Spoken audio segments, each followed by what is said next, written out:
A crash is coming. Economic confusion, stock market fluctuations, and worldwide currency instability bring an economic collapse that's not quite a depression, but a large-scale recession. The result? Lean years filled with despair and fear worldwide. This is The Vision, written by the late David Wilkerson in 1974. When it was first published, the prophecies Wilkerson wrote about were unthinkable. Sadly, in the 21st century, these prophecies now read like old news headlines. The Vision is brought to you by World Challenge, a ministry dedicated to empowering, equipping, and encouraging Christians in their daily faith. We are committed to evangelism and helping the least of these everywhere in the world. Now, Chapter 1 of The Vision, Economic Confusion, with Jason Staples. Before you read this book, please read the following 3 statements. By popular demand, we have reprinted The Vision in its entirety, and the message must be dated from April 1973. Beyond the original, only chapters 7 and 8 have been added. Many predictions of this vision have already been fulfilled. Some will happen in the near future, and others in years to come.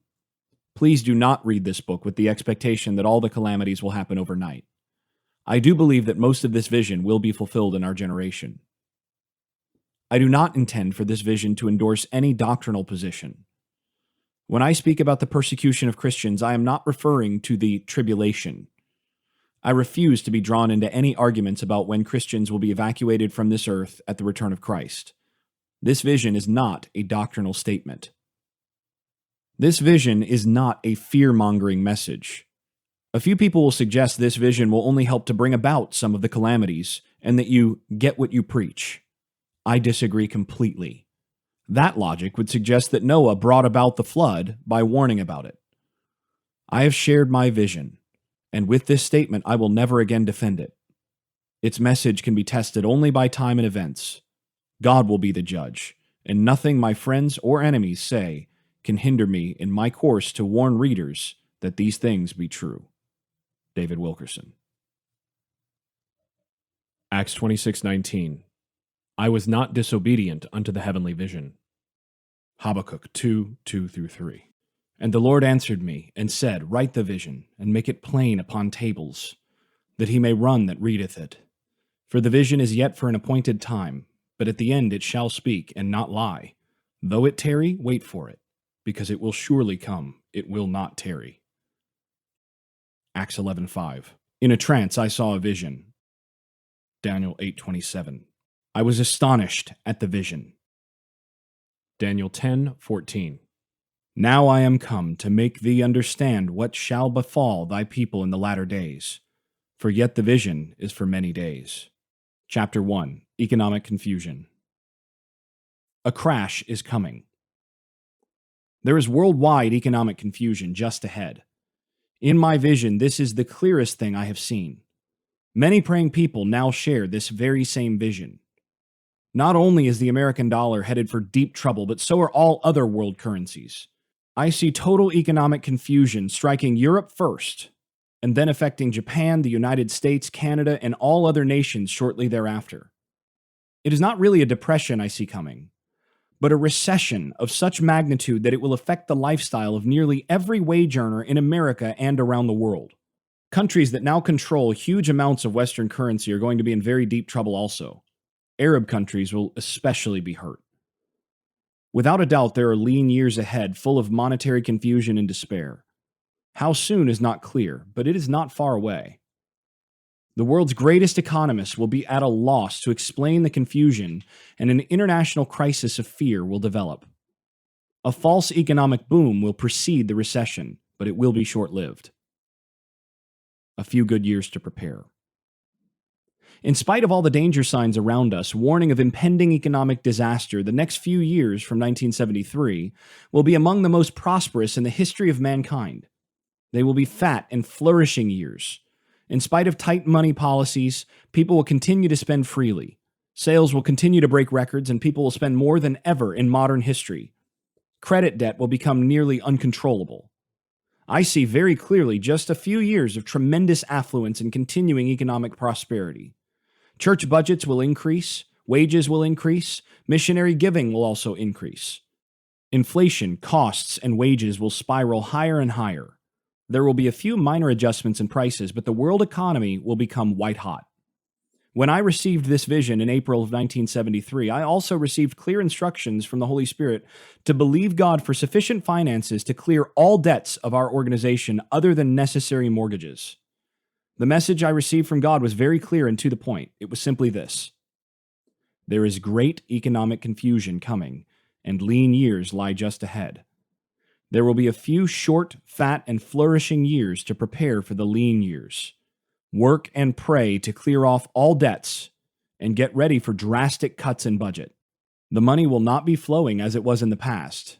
And if you are free of debt, you'll be able to maintain your programs even in the difficult years. Don't panic, don't be afraid, just prepare for it and expect it. Bankruptcies of major corporations. I believe we are going to witness the bankruptcies of some of this nation's major and most popular corporations. I see tremendous difficulty arising for credit corporations. There are going to be so many people unable to pay off their heavy obligations to major credit card companies, causing near chaos. Thousands of small businesses will also be forced into bankruptcies. 3 and possibly 4 of the major religious denominations will be forced to operate with a skeleton organization due to a lack of funds. More than a few churches are going to go bankrupt, and a number of independent missionary societies and church organizations are going to have to pull back. All but a few of the radio and television ministries will have to be abandoned. Tight money will trigger a wave of uncertainty and fear. Those who have money will hold it in reserve. The United States government is going to overreact to the confused economical developments. I see a fury of near-panic decisions being made by various government agencies, but these hasty efforts to shore up the economy will backfire. The President of the United States will make 1 and possibly 2 national radio and TV appearances to reassure the nation that all is well and that the best of economic times is just ahead. It will not work. People will distrust these statements, and their fears will lead to a revolution at the polls. The auto industry is going to be hurt badly.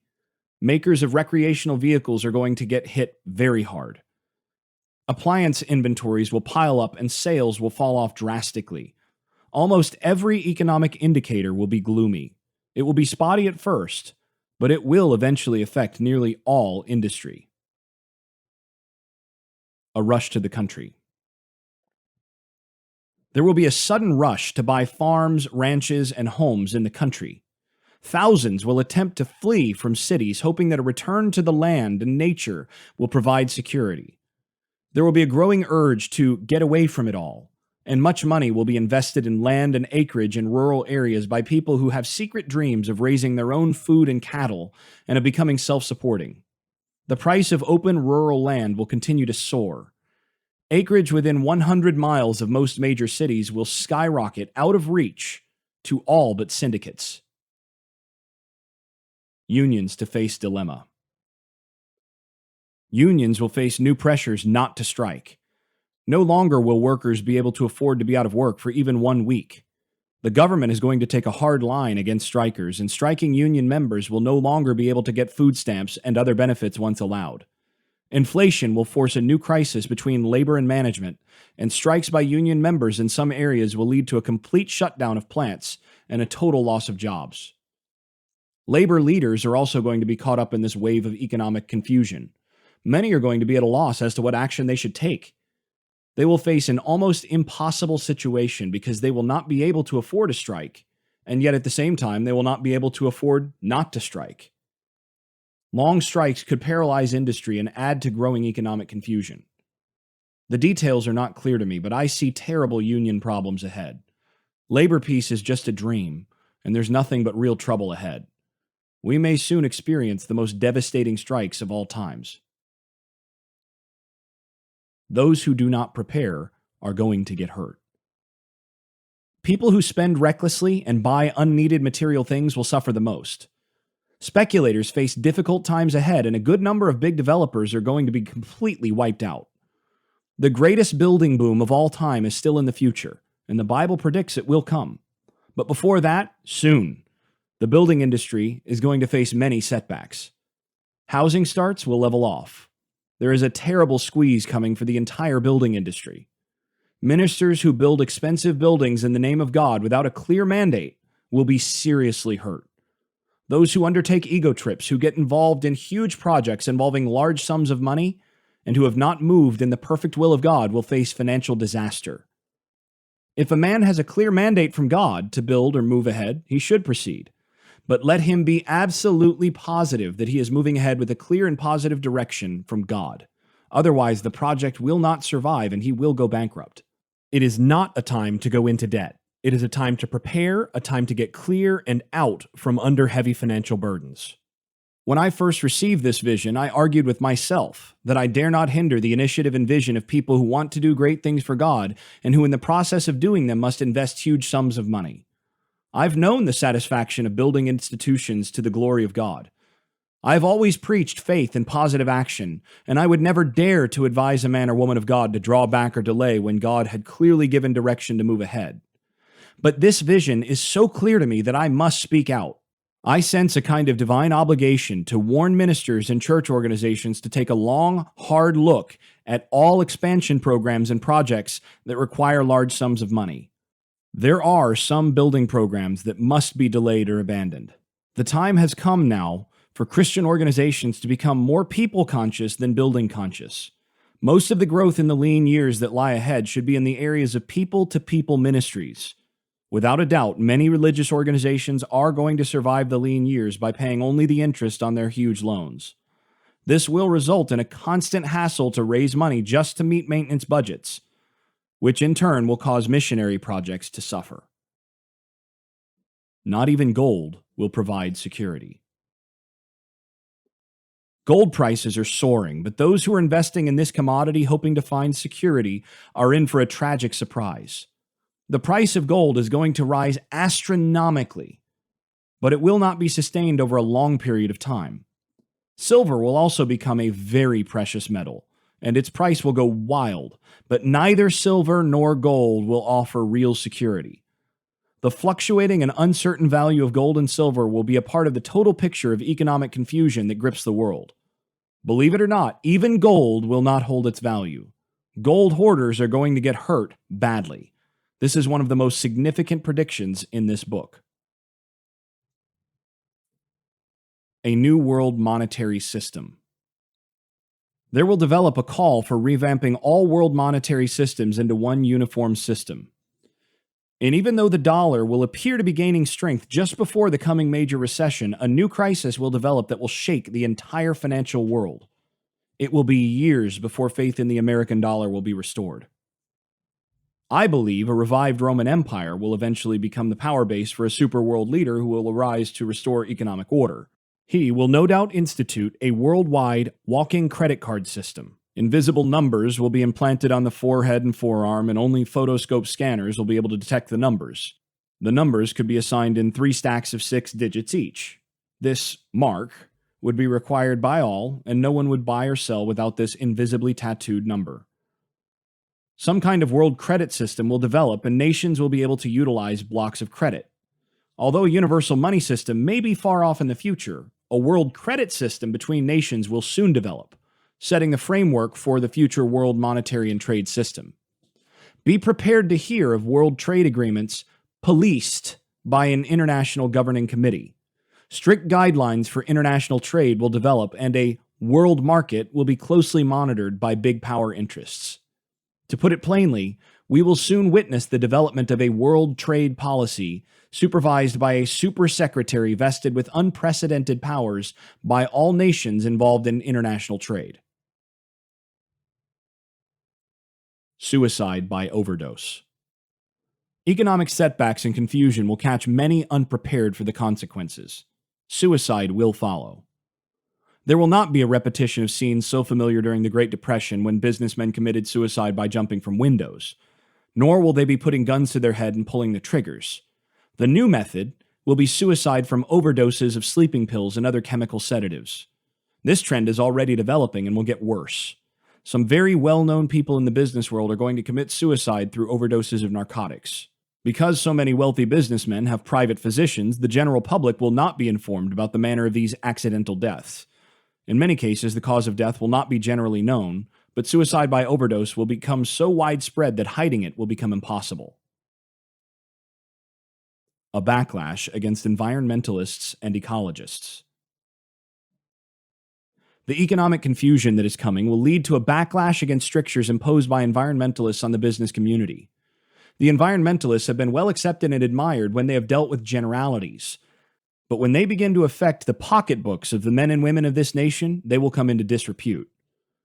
I see coming a tremendous backlash against ecologists and environmentalists, with experts speaking out against many of the findings of those in these agencies. On talk shows, in magazine articles, and in other public discussions, an undercurrent will develop against those who are warning about the dangers of pollution and those who advocate environmental control. It will become popular to debunk the findings of these communities and to speak out against the programs proposed by federal, state, and local environmentalists. Environmentalist groups like the Sierra Club and others are going to come under severe criticism. They will be accused of hindering the development of our resources, and they will be blamed for the growing economic confusion. These groups will become the scapegoats for an energy crisis, meat and food shortages, and loss of jobs. Believe it or not, the environmentalists and ecologists are going to be challenged, repudiated, and for the most part rejected in days to come. Powerful forces are already at work to rally public sentiment against the far-reaching proposals of the new environmentalists. Confusion for the positive thinking preachers.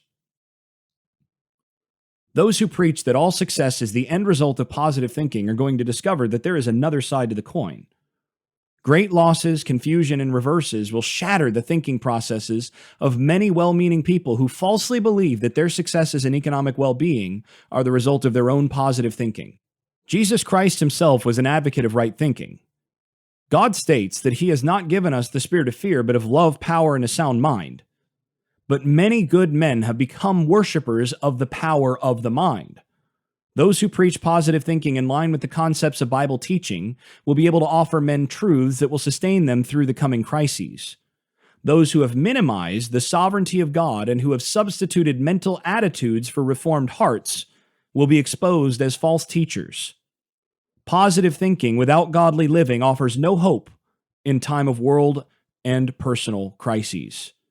Anyone can be an advocate of the power of positive thinking when economic conditions are favorable and all things are going well. But when things begin to fall apart and everything is going into reverse, and when supernatural intervention alone can help, it is then that the real truth will surface. The truth is that all the positive thinking in the world will not change the fact that we are going to have a major recession.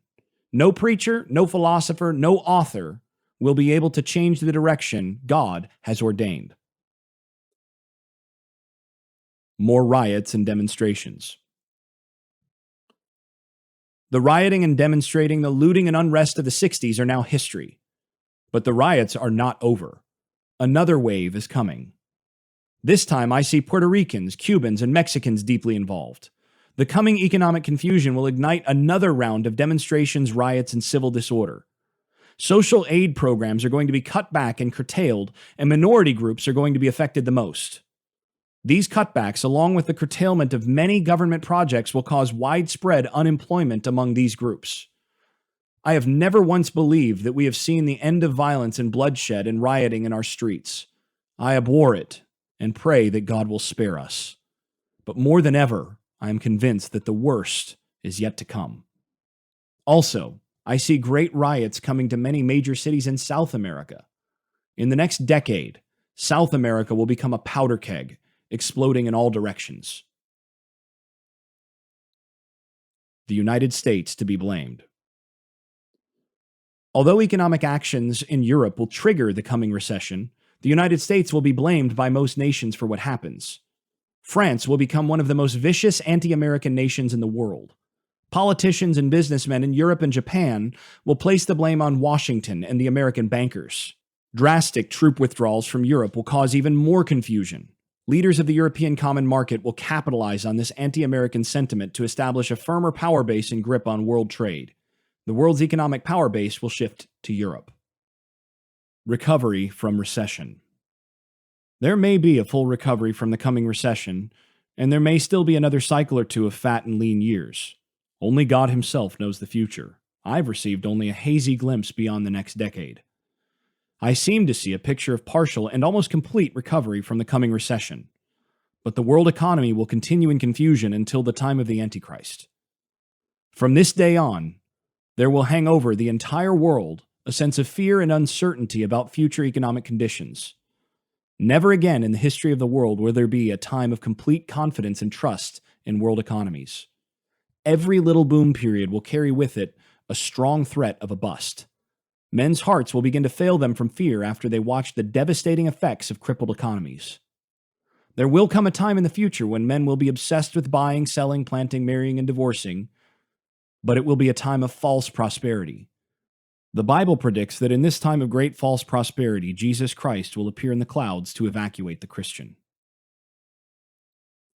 Beware, hoarding will not help. It is not a time to hoard money, because it will not provide real security. It is still possible that we can face the time when even government-insured savings will not be paid. The only real security is in land. Money that is hoarded will disappear like sand out of a bag with holes in it. This is also a time when the Christian must pray about his giving to the church and to missionary causes. Every cent that is now given to God's work must be given with a purpose. Indiscriminate giving just to ease the conscience or to unload God's tithe on the church will no longer be acceptable to the Lord. Those who obey God's word and give willingly during the fat years will never have to beg for bread during the lean years. Those who see the hard times coming and prepare are wise. I have some advice for those who believe the message of this chapter. I believe the advice is from the Lord. Don't buy anything unless it is needed. Avoid going into debt at all, if possible. Sell or trade off all questionable holdings. No matter what sacrifice is involved, pay off as much debt as possible and get your cash flow needs down to a minimum. Trim your budget and cut your staff down to the bone. Avoid piling up credit card bills. Credit card debt is extremely dangerous from now on. Don't panic, just be very cautious.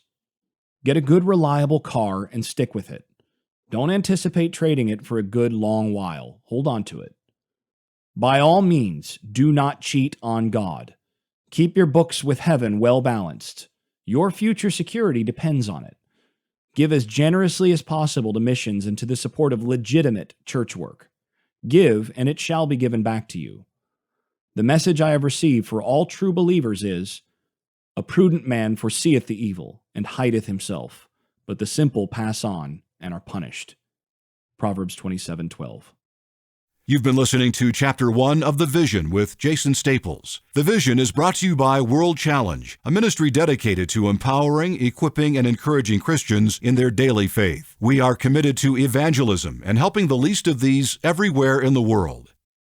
Next week on The Vision, climate change alarms may be relatively new, but back in 1974, David Wilkerson prophesied about drastic weather changes and killer earthquakes. He saw them as precursors to famine, sorrows, and disaster. That's next week on The Vision.